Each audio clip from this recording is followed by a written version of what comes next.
Welcome back, everybody, to the Rye and Kai Show. I'm Kyle, here with my co-host and brother Ryan, and today we're talking huge news out of the NBA. DeMarcus Cousins signs with the Golden State Warriors. Ryan, your thoughts? Well, the league just seems to be on fire right now. Everyone in the league should just realize it's a dumpster fire this season. It's over. Might as well pack your bags, go home. Might as well go to LA like LeBron did. Just enjoy where you're living, because if you're trying to compete for championships, then that's a lost cause. DeMarcus going to the Warriors is obviously broke. I mean, you're adding an all-star and debatably the best center or big in basketball to already a 4 all-star team like the Golden State Warriors, who are debatably the greatest team ever. I mean, you had 73-win Warriors team, adds Durant, then adds Boogie. What are you left to do? This is the greatest team ever assembled. Like, at this point, we can say that, right? Well, I would hesitate because you don't know what DeMarcus Cousins is going to be coming off an Achilles injury. Sometimes people underestimate how brutal Achilles injuries are and how hard it is to come back from an Achilles injury. I mean, look what it did to Kobe. I mean, it really hurt Kobe's career after that. A good comparison that they've been looking at a lot is like Marcus Camby, is that he had similar stats. He had similar point production, similar rebounds, similar percentages, came off that Achilles injury, and he was never the same player. Right. So, I mean, it can ruin your career. But that being said, even if DeMarcus comes back and is like half the player that he was, you're still getting a player that's 1,000 times better than JaVale McGee or freaking Zaza Pachulia, who you had playing that position. Right, and that's where I see it, is that even if you take the worst case scenario with DeMarcus, I still feel like it's an improvement. Yeah, because he has the skills. It's worth the bet of $5 or $5 million. Yeah, he took the minimum veteran exception that was left open because Durant signed for a little bit less money, so he could have that minimum exception. But I will say, for Durant, you're like, you guys can have the $5 million back, so you can just go acquire someone. I don't care, someone to help us compete, like with Jamal Crawford. They go out there and they get you DeMarcus Cousins. It's like, well, this was unexpected. This was a welcome surprise. But I mean, like they said, there was no interest across the league from DeMarcus. I mean, no one showed interest. That he said that when he talked to Mark Stein, he said that there was no real interest from any of the teams, no serious offers, and that just shocks me. Like, I thought someone would throw him out like a 2-year deal with like the second year, like a team option or something.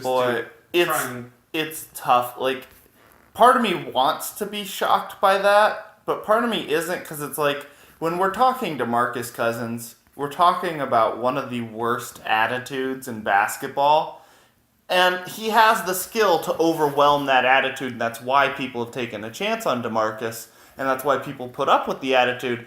But then when you throw in that Achilles injury, and you talk about how bad that Achilles injury can be for a guy's career, now that's another negative to go with the attitude problems, and I don't know if teams feel like his skill overwhelms both those negatives anymore.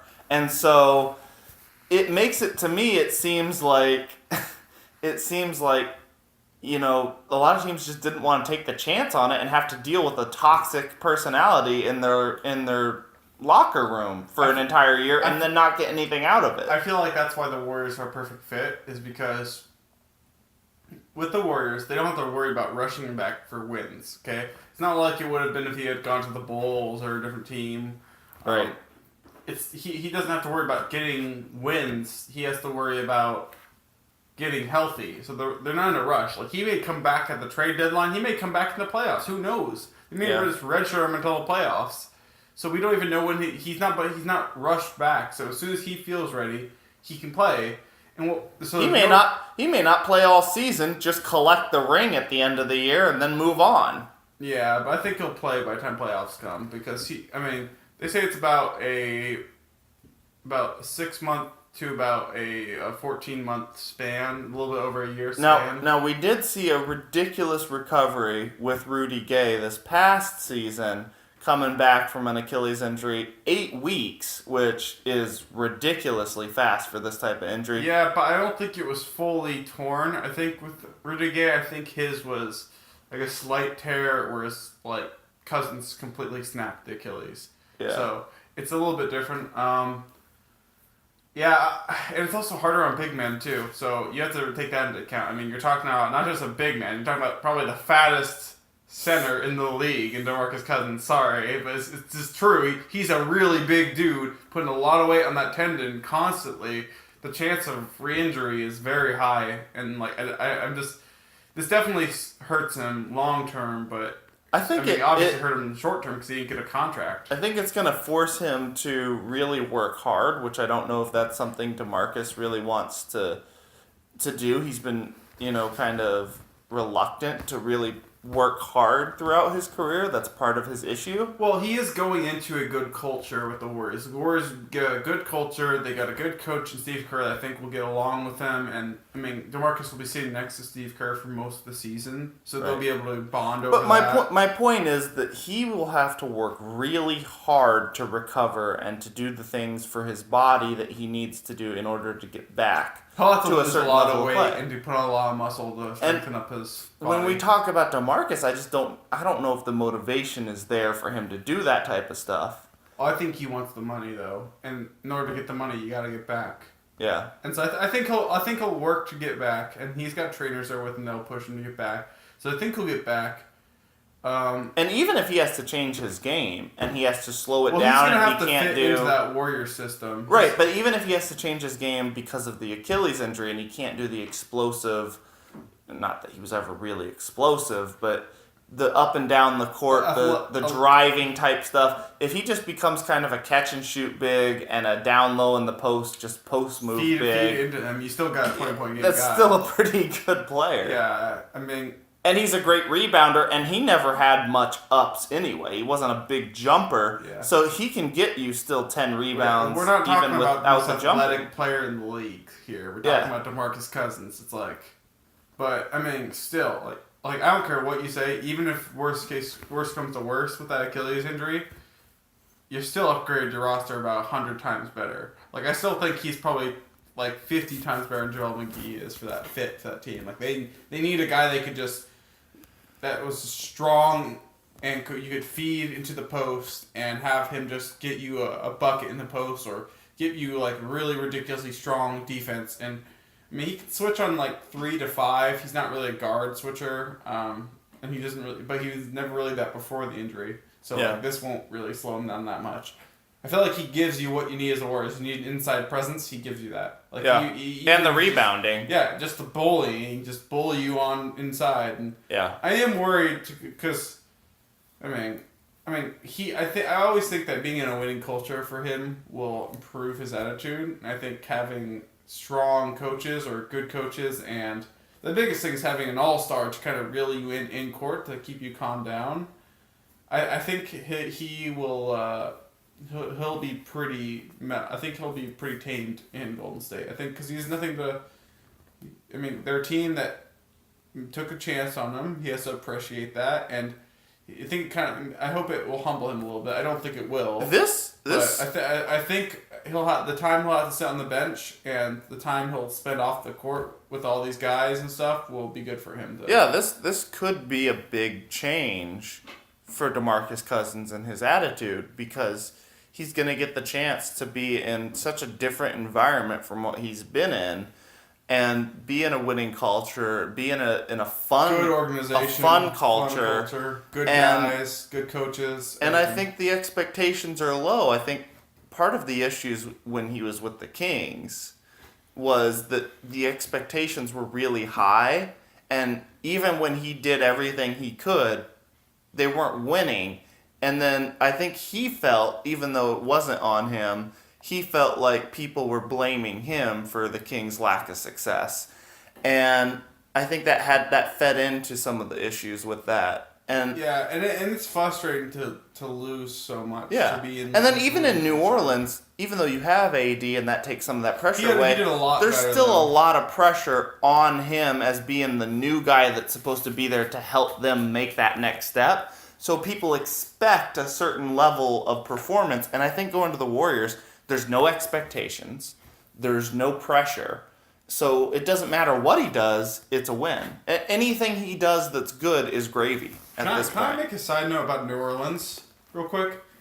What the heck, New Orleans? Like, not only did they let go of Rajon Rondo, send a $9 million deal in LA to play alongside LeBron. Right.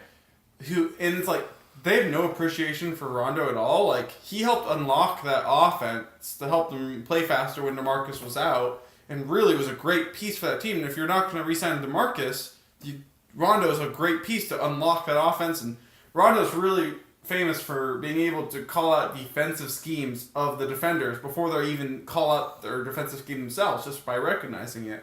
It's like, he's a genius. He's a modern-day genius passer and, like, play reader in the NBA. He's like a coach. He's like the Peyton Manning of basketball, how he reads out situations. I wasn't really surprised that they didn't offer Rondo. Well, we don't know that. I don't know if they did or didn't offer Rondo a contract. I just know he signed with LA. Well, but I'm not shocked. I didn't think they offered him, or what they did offer him wasn't very good. Right. It's like $9 million is not a lot for Rondo. Right. It's like $9 million was a pretty good price for Rondo for how much he gave you.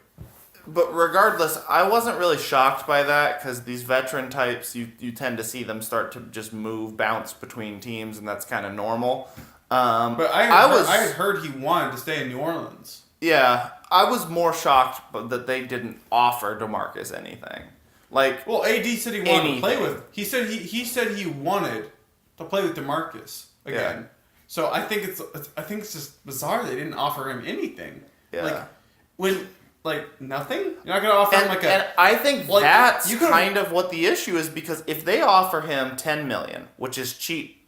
Considering he was about to get paid 30, 35? It's cheap. You offer him $10 million, I think he stays in New Orleans because he likes AD. He likes the organization for the most part. He doesn't have much disagreement. Close to his hometown of Mobile, Alabama. Yeah, so I think he stays if you offer him 10. I think by New Orleans not offering him anything, you forced his hand, and then he goes, well, shit, if I'm not going to get paid anything anyway, I might as well take $5 million and go play with the Warriors and win a championship. Yeah. I think New Orleans kind of forces this hand. For as mad as everyone's getting at the Warriors for doing this and assembling this, they should be getting pissed off at New Orleans for forcing this whole situation to happen. The Lakers for not offering a low contract to go play with LeBron or something. Yeah.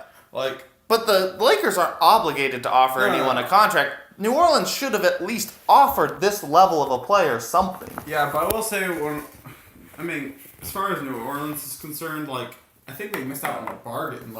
This is the greatest thing you could want as a team. Obviously you don't want your player to go down. It could hurt him. He could maybe never come back the same player.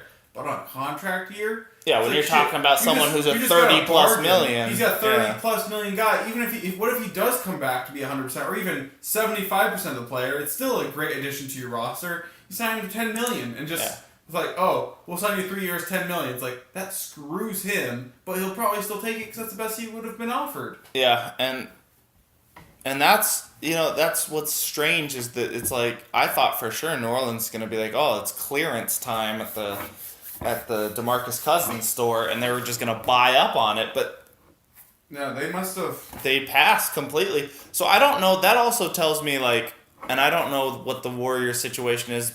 I'm sure they've seen the medical records and everything, but maybe there's something.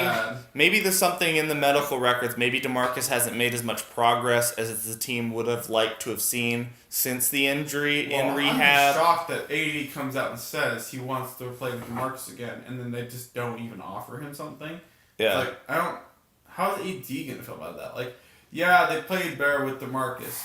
That's because Rajon. It's not because of DeMarcus being injured. It was because Rajon Rondo went to the 1, and then they had Drew Holiday playing the 2 off guard, and that really opened up their offense to be more fluid and to be faster in transition. And so it's okay, having DeMarcus would have only made the team better, not worse. And you bring up a good point because, if I'm AD, I'm kind of sitting there what the heck, guys? I said I want this piece. You can get him for cheaper than market value. You can get him cheaper than anyone because no one else is offering him contracts. And this is something I, as your franchise piece, want on my team, and you're just nothing. Well, And for me, if I'm AD, I'm like, this is making me think. Because guess what? If I go play somewhere else, let's say AD goes anywhere else, that team will bend over backwards to give him a piece he wants, if it's possible. And if I'm him, I'm like, why aren't you guys doing that? Why aren't you bending over backwards to help me get what I want if it's in the best interest of the team? I think to that argument, New Orleans could say that we found the core we want to make our big guys. It's UAD and it's Drew Holiday. Because Drew Holiday played like an all-star. He was phenomenal in the playoffs. He's a 20-point-a-game guy, good assist guy, good rebound guy for a guard. And he's easily one of the best guard defenders in the league. Shut down Damian Lillard in the playoffs badly. They swept through the Trailblazers. So you got Drew Holiday, who's like an all-star. You got Anthony Davis, who is obviously one of the top 5 best players in the league. And now what they've done is they've cleared up that space, cap space-wise, where they can add more depth. And I'm a bigger fan of depth than just straight-up all-star talent. I think a team like the Oklahoma City Thunder can't beat teams like the Rockets because there's the depth difference. It's like, I think 2 stars and a lot of depth is enough to make a good team. Yeah. Which is why I think they're ended up buying out Melo. And that's fair enough. I mean, they had Julius Randle and they had Mirotic. I mean, they have lots of pieces who can play the bigs now, and now they're going to have about 30 or 40 million to tangle with and just kind of. And that's all fair enough, but my point was more that when you talk about a top 5 player in the league, usually whatever they demand, they can get. And AD doesn't seem to have that type of bargaining power yet with New Orleans. And if I'm him, I'm sitting there going, if LeBron said I want DeMarcus, they would have signed DeMarcus. If KD said I want this, the Warriors are going to make it work if they can. And that's the point, is that I don't think AD, even though he's that level of a player, has that type of sway or power with his team. I think what's interesting is, speaking of LeBron, Magic Johnson and Rob Pelinka are asking LeBron what he wants. They're on the phone with him saying, what do you want, LeBron? What kind of pieces? And he's telling them, and they're getting exactly what he wants. Well, and that tells me that he didn't want Boogie, and that he didn't want some of these other pieces people thought made more sense. He wants these veteran guys that are a little bit wiser, smarter basketball players. I think he picks Rondo because Rondo is a champion. He's got a championship mentality. Like you said, he's like the Peyton Manning of the sport. He's a very smart, high IQ type of guy. And I think those are the type of guys that LeBron wants to surround himself with, because I think he wants to use those guys to transfer that knowledge to the young guys who are more athletic and not better. Just that, but having Rondo opens up the possibility for a Lonzo Ball trade if they want to trade Lonzo Ball, because now they have a guy who does the same thing, but he's a veteran. I think it's a mentorship thing. I think there's more of a mentorship thing. It could be that going too, on. or it could be that, or it could be LeBron saying, "Hey, I know everyone expects me to be the guy with the ball in my hand, but I don't really want to have that role here. I would rather play more out of the post and do stuff like that." That is a distinct possibility, because if Rondo is the starter... Yeah, everyone's just saying, like, oh, well, he's going to need shooters because he's going to have the ball in his hand most of the time and he's going to facilitate for everyone. What if LeBron doesn't want to facilitate? You know how much Chris Paul hated facilitating with the Clippers? He wanted to have more of an off-ball role. Now, he has the ball in his hands a lot still, but the ball in his hands is not nearly as much as it was with the Clippers. He's become more off-ball, which is, I think, what LeBron wants to move to with his age. That's a distinct possibility, and, that's something people had concerns when you're talking about bringing in guys like Rondo and Lance Stevenson, and then you have LeBron. It's like, well, where's the shooters? Where's the shooters? But those are 3 really high basketball IQ players. Yeah, smart. Who are veterans. Well, Lance Stevenson is a goof, but he is a really smart guy at times. Like, he's smart when it comes to basketball, and even though he's probably not the smartest basketball IQ guy, like film room guy, he's clever and crafty and tricky. And he knows how to annoy guys. Like last year when they were playing, Indiana was playing the Cavs. See it he starts getting on LeBron's nerves by shoulder checking LeBron and kind of tripping him up here and there, but doing it when the refs don't see it, and then he gets all in LeBron's space by walking right next to him, pretty much on. Well, and that's what I'm LeBron saying. pushes him and then gets a foul. He's very crafty. He's good at pulling on the jersey at the right spot where the ref can't see it, or just being into a guy enough, and he's borderline dirty, but in a smart way. There's guys that are dirty players, and then there's guys that are these smart, dirty kind of players. I would like to also mention a story that came out today, that Jimmy Butler came out and said that he would like to play with Kyrie Irving at some point in time. This is so intriguing to me because everyone's always said that Jimmy Butler is a very he likes the glamour, he likes the style, he likes the big market areas, he likes the glamour, he likes the hang out with the stars, stuff like that. So I would like to throw a very, very, very hypothetical situation in where Kyrie does not sign with the Boston Celtics next year when his contract's up. Instead goes to the New York Knicks, which was one of the teams that his Cavs teammate said that he was really interested in, that he really wanted to be with the Knicks. He was also the number one team on his sheet that he gave to the Cavs when he said, I want to be traded. And then Jimmy Butler goes in the same year, same free agency, heads to join him in New York. And then they create a Porzingis, Jimmy Butler, Kyrie Irving team in New York. And it's all hypothetical at the moment, but the fact that they're already starting to talk about how they want to play together, and Kyrie's showing a little disinterest with wanting to stay with the Celtics long term. Yeah. And I don't see Jimmy staying with the Timberwolves long term. Boy, that's something. That's some craziness. But I'll give you this: if that ever happened, I'd put some money on that team in Vegas to make a run, because Porzingis is one of the best stretch fours in the league. When he's healthy. Now he's coming off a bad injury too. Yeah, but I'll take ACL over Achilles any day. Yeah. A lot of ACL recoveries. Just you don't want to have reoccurring issues like Derrick Rose. Jimmy Butler is one of the best defenders in the league at the wing position. He's a great scorer. He's a tough-minded guy. Great player. Any team would love him. He's a multiple-time All-Star. And then Kyrie's debatably the best point guard in the league. He's an amazing scorer. He got better at passing this year. He's a smart guy. Knows how to finish. Great clutch player. That team would just have so much offense and a good amount of defense in Jimmy Butler. And Porzingis gets you shot blocks really well. Yeah. I mean, I could just see that team being a weird dark horse. Yeah. They'd have to add a lot of depth. That team's lacking hard in depth, and that would be something they'd have to do. But yeah, I would definitely see that as a good dark horse team. I think that's a cool hypothetical to do, because as much as I like Kyrie and I like the Boston Celtics organization and everything, I don't see that as a permanent fit for Kyrie. Yeah, it feels like a transition fit, like something he just did to get out of Cleveland, and I see him moving somewhere else next year.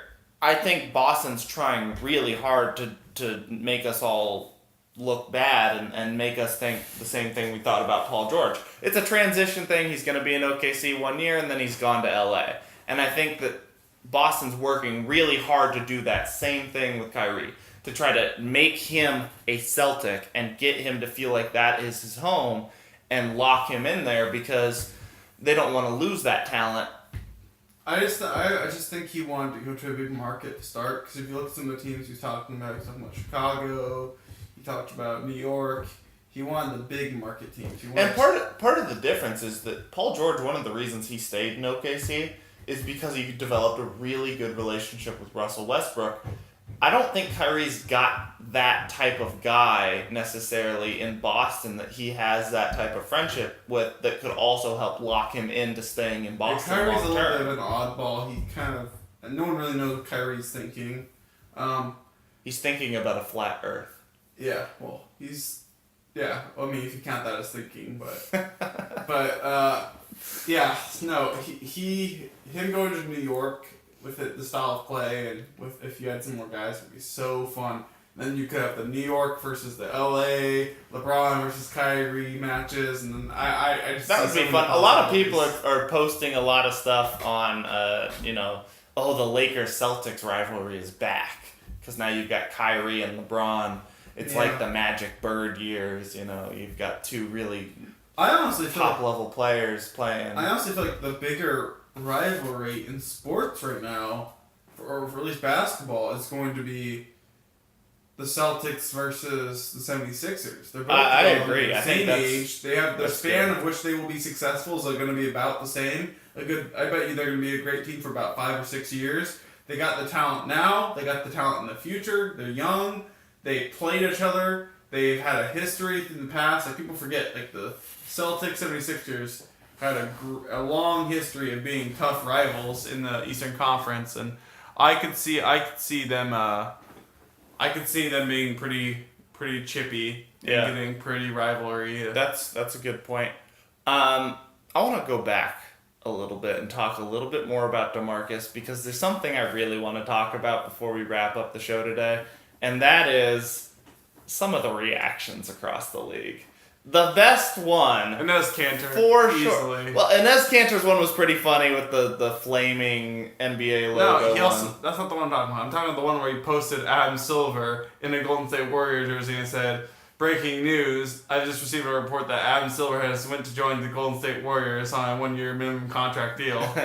that one's pretty funny too. I really liked Jalen Jackson Jr.'s that was reaction. Funny. Like, you serious? At the summer league game, because he starts off like he's laughing and he's like, I can't believe this, and then he goes into that professional mode that these NBA, especially these young guys, are told to go into, of like, well, we're just going to do what we have to do, and we're going to keep plugging away, and we're going to just be focused on us and not worry about everyone else and do the best things we can. Team. And then all of a sudden you see that kind of wear off at the end of the interview, and then he kind of goes like off the record a little bit, and he goes, wait, so were you really actually being serious? Like, that's crazy. And then he walks away. He's like, Boogie's with the Warriors. He's like, dang. He's like, that's not fair. And that reaction was so funny, because it's like every fan's just like, this is stupid. Because he was playing, he didn't have any chance to get the news, so it's a completely unedited reaction, which was just so great to see, because it was like,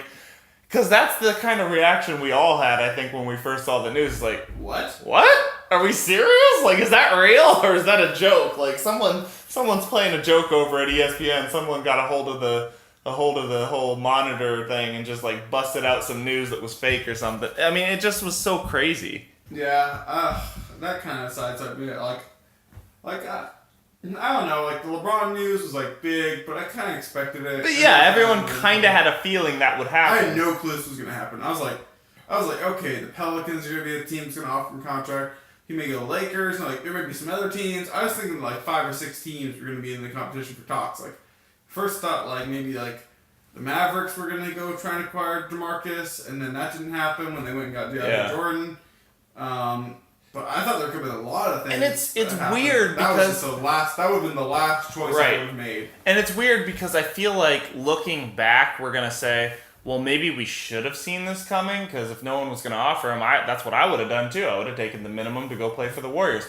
But I had in my head there was a higher chance that Kevin Durant responded to LeBron's text and left to go play in LA with LeBron than there was a chance of DeMarcus coming to play with the Warriors. In my head, like, that was more of an option than DeMarcus coming to the Warriors. And then now it's like, yeah, but it kind of makes sense why he's going to go to the Warriors. Yeah, if no one's going to offer you might as well call up the It Warriors makes and say, sense, hey. but it still was not even an option. It was like 0.001% chance. People forget that the Warriors did not offer him the deal. It was him No, who approached the Warriors. He had to call his agent, and he's like, look, I want to hit up these teams, and we're going to call out, and we're going to make our case.